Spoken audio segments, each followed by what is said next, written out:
Marcy Kaptur, and then we will be able to conclude.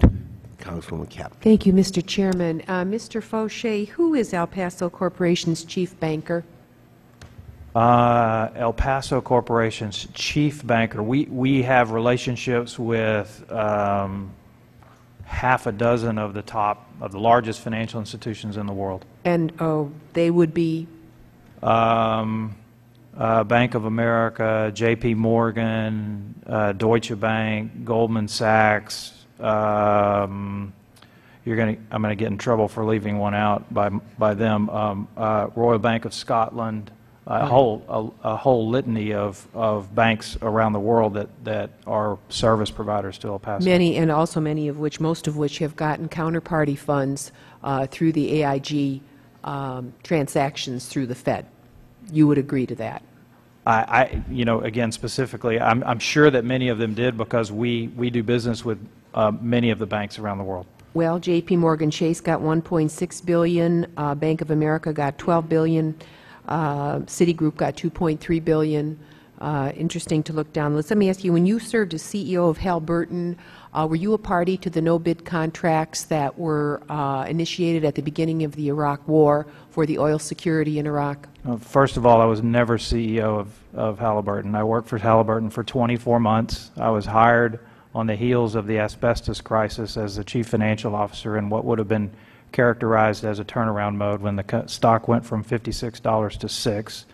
Of the 24 months I was there, I spent most of that time as the chief financial officer, so I would not have had a role in that. This says chief operating officer and executive vice president. Yes, in the last 6 months I was with the company, I was the chief operating officer. All right, through what years? Through 2003?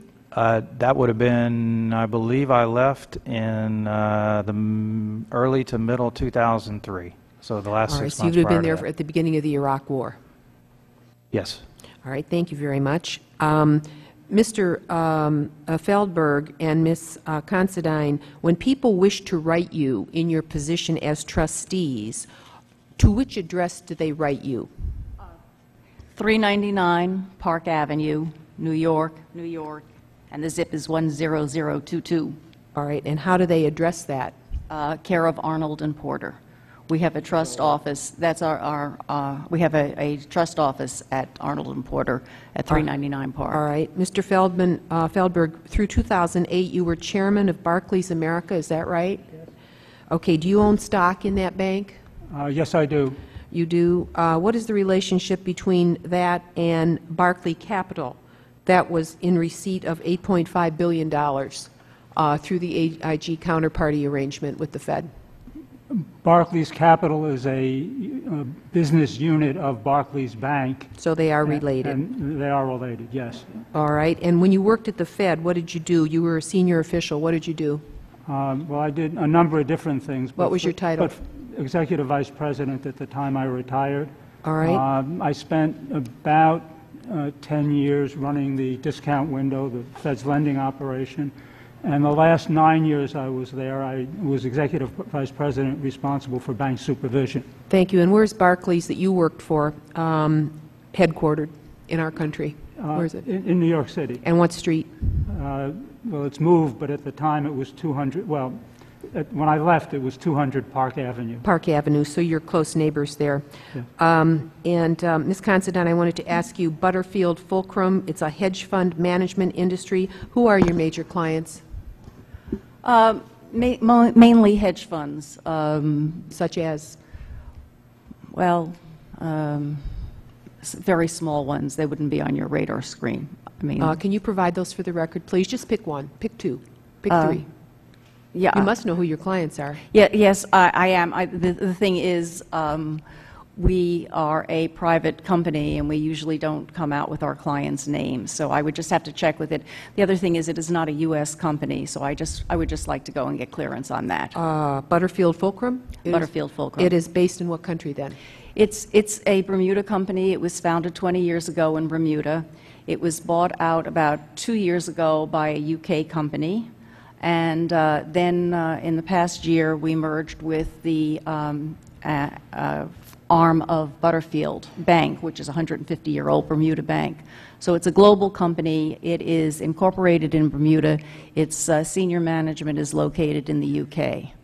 All right. I thank you for stating that, Mr. Chairman. My Thank time you. has Yeah, expired. we have a vote on, so we have 3 votes on, so I hope we'll be able to make it.